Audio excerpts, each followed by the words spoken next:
la in kuntunna turidna al-hayata ad-dunya wa zinataha fata'alaina umatti'kunna wa usarrihkunna sarahan jamila wa in kuntunna turidna Allah wa rasulahu wad daral akhirah fa inna Allah a'adda lil muhsinati minkunna ajran 'azima.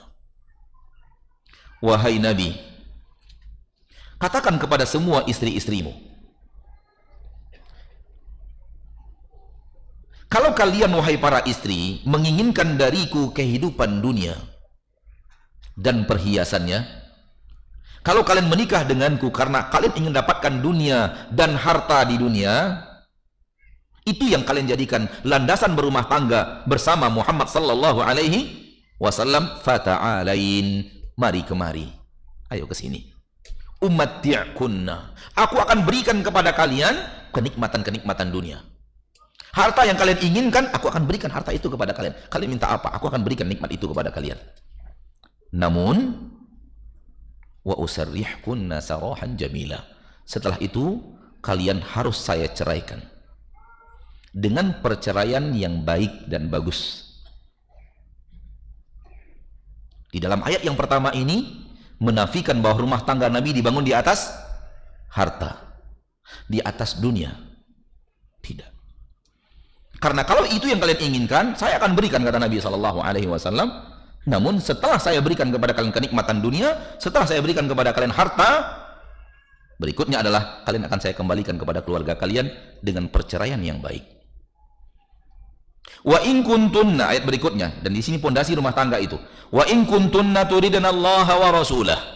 Namun kalau kalian menginginkan Allah di dalam rumah tangga ini, menginginkan Rasul, risalah Islam di dalam rumah tangga ini, wad daral akhirah, kalian inginkan kampung akhirat di rumah tangga ini, fa innallaha a'adda lil muhsinati minkunna ajran 'azima. Maka Allah sudah siapkan untuk kalian yang telah berbuat baik ganjaran yang sangat besar. Ayat yang ke-29, Allah bercerita tentang rumah tangga Nabi SAW dibangun di atas apa? Ternyata dibangun di atas mencari ridho Allah, dibangun di atas risalah agama Allah, dan dibangun untuk mencapai kampung akhirat di surga Allah. Ini dia 3 pondasi rumah tangga Nabi kita tercinta Muhammad sallallahu alaihi wasallam ketika membangun rumah tangga bersama istri-istrinya, untuk mendekatkan diri mereka kepada Allah, untuk menegakkan risalah agama Allah, dan untuk mencapai kebaikan di kampung akhirat di surga Allah. Sudahkah seperti ini kita membangun rumah tangga kita? Sudahkah ini pondasi rumah tangga kita? Hanya kita yang bisa jawab. Kalau iya, alhamdulillah. Kalau tidak, rubah secepatnya. Mumpung belum terlambat, masih ada kesempatan untuk merevisi. Apalagi yang suami istri sekarang ini datang ngaji. Dengar kedua-duanya, bahwa kalau dulu kita menikah ternyata bukan untuk mendekatkan diri kita kepada Allah tujuan utamanya, bukan untuk menegakkan risalah Allah tujuan utamanya, bukan untuk mencari kejayaan di kampung akhirat di surga Allah tujuan utamanya. Saatnya kita merubah. Kita rubah rumah tangga kita untuk mencapai itu. Jadi segala-galanya harus dirubah menuju orientasi cinta Allah, risalah Rasulullah, dan kampung akhirat di surga Allah. Dan apapun yang ada di rumah tangga itu yang bertolak belakang dengan pondasi ini, singkirkan. Dan yang tidak bertolak belakang dengan pondasi ini, terima. Yang bertolak belakang singkirkan, yang tidak bertolak belakang terima, pertahankan. Dan tentu tidak cukup waktu kita untuk berbicara apa saja yang bertolak belakang dan apa saja yang tidak bertolak belakang. Di antara yang bertolak belakang adalah tidak mau belajar ilmu agama. Orang yang tidak mau belajar ilmu agama, bagaimana mereka akan mencari ridho Allah? Bagaimana mereka akan menegakkan risalah Islam di rumah tangganya? Bagaimana mereka akan mencari kampung akhirat? Maka suami atau istri yang tidak belajar ilmu agama, pondasi rumah tangganya rapuh. Tidak sholat, rapuh.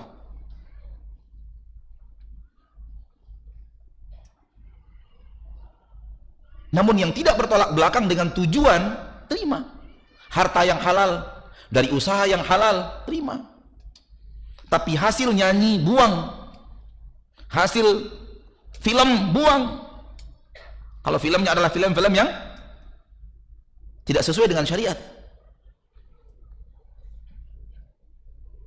buang hasil itu. Karena itu membahayakan akhirat, membahayakan mencari ridho Allah di rumah tangga. Ini sebagai contoh ringan dari sesuatu yang bisa bertolak belakang, harus kita buang, dan tidak bertolak belakang kita terima. Misalnya masih ada toko, Ustadz, ada usaha. Usahanya apa? Jualan buku. Ya sudah, lanjutkan. Jualan apa? Jualan pensil. Lanjutkan. Jualan pensil bertabrakan nggak dengan akhirat? Enggak. Berapa jualan pensilnya? Ya lumayan lah. 1 bulan bisa ngirim 5 kontainer ke Saudi. Berarti tidak bertabrakan dengan akhirat. Walaupun hanya jualan pensil gitu. Nggak ada masalah. Berarti tidak bertabrakan dengan akhirat. Terima. Jual pakaian, jual apa lagi? Banyak yang tidak bertabrakan dengan akhirat, terima. Yang tidak bertabrakan dengan akhirat, tidak bertabrakan dengan ridho Allah, tidak bertabrakan dengan risalah Rasulullah sallallahu alaihi wasallam, terima. Pertahankan berada di rumah. Yang tidak, buang. Kalau ingin kita membenahi pondasi rumah tangga kita, maka pondasi rumah tangga adalah ingin mendekatkan kita kepada Allah. Wahai istriku, aku tidak akan sempurna mendekatkan diriku kepada Allah kalau tidak engkau dukung sebagai seorang istri yang salihah. Demikian juga istri akan berkata kepada suaminya, aku tidak bisa sendirian. Aku butuh seorang pemimpin yang mengambil tanganku dan membawaku ke ridho Allah. Baru hal yang seperti ini akan membawa keluarga kita kepada keluarga yang sakinah, mawaddah, warahmah. Adapun istri yang mengatakan, suamiku, liburan ini kalau nggak ke Bali nggak afdol. Kemana ke Bali? Ya biasalah, di Kuta, di Sanur, saya nggak tahu nama-namanya Pak. Nggak pernah ke sana. Maksudnya ke Bali, alhamdulillah pernah. Kemana namanya itu? Ke tempat kawan-kawan pengajian. Iya. Tapi yang nama-nama, alhamdulillah kita dijauhkan oleh Allah dari tempat itu. Karena saya sempat berpikir bagaimana caranya supaya tidak mendarat di Bali. Bagaimana kalau dari Lombok kita tembak pesawat kapal laut gitu. Tapi alhamdulillah Allah jauhkan dari tempat-tempat yang seperti itu. Kalau kemudian mengajaknya ke pantai di mana di sana aurat tak akan. Makanya orang yang selalu pergi ke sana yang katanya berbulan madu, sedikit banyaknya pulang bertengkar. Mungkin pertengkarannya tidak terekspos media, tapi yang namanya maksiat tak akan membawa yang namanya kebahagiaan.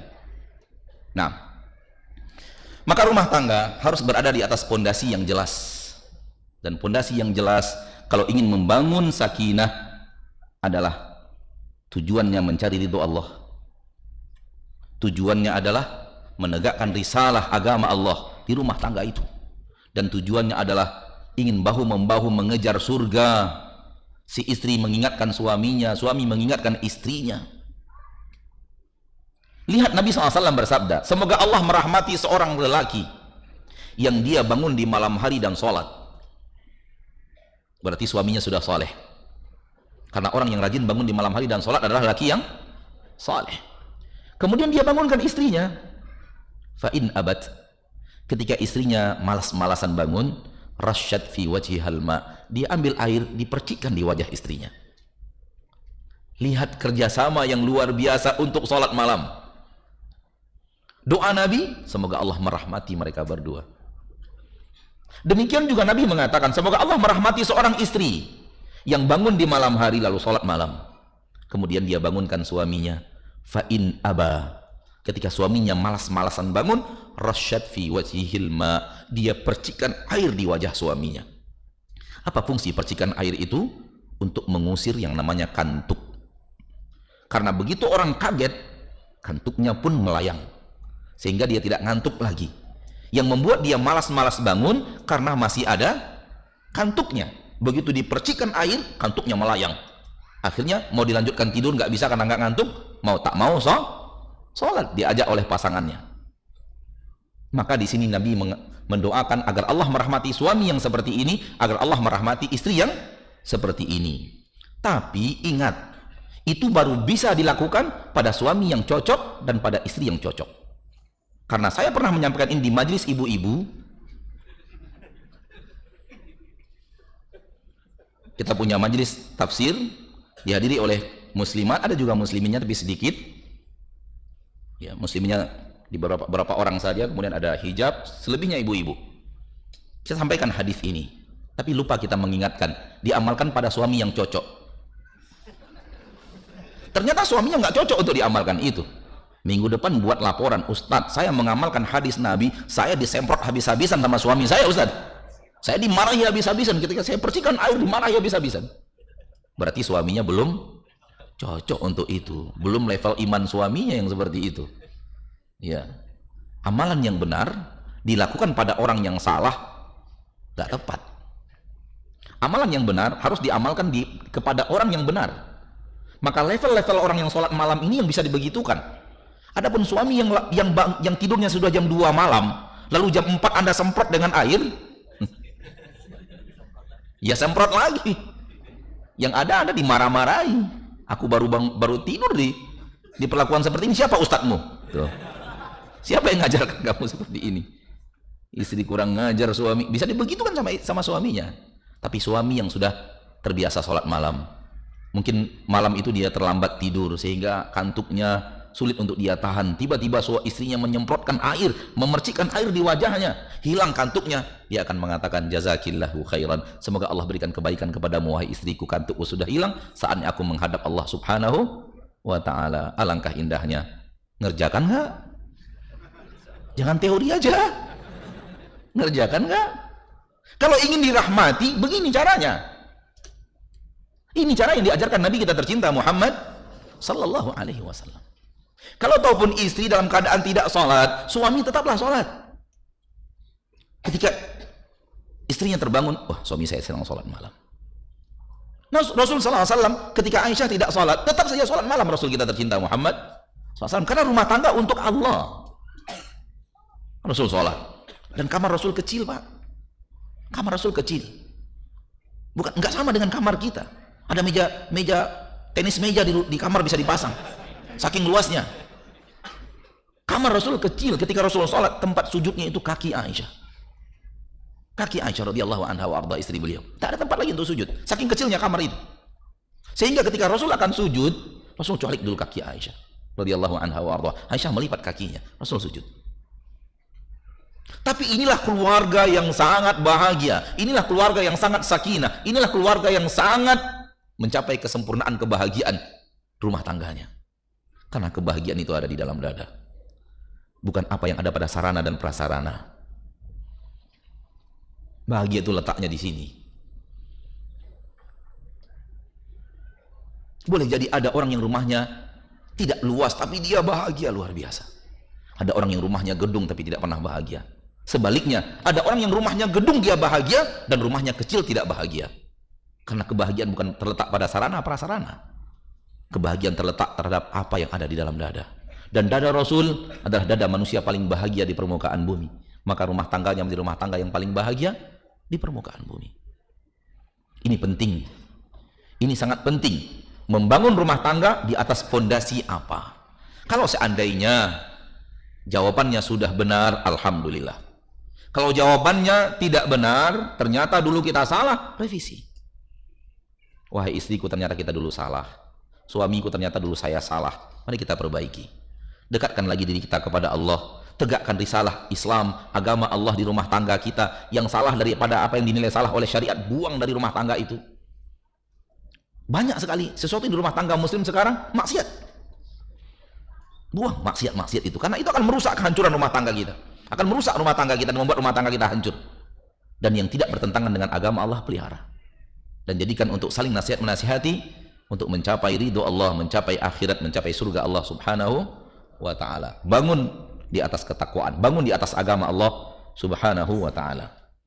Dan kalau istri kita adalah istri yang kita pilih karena kesolehannya, kesolehahnya, dan kalau kita memilih seseorang suami karena kesolehannya, maka pondasi kita pertama selamat. Dan pondasi ini penentu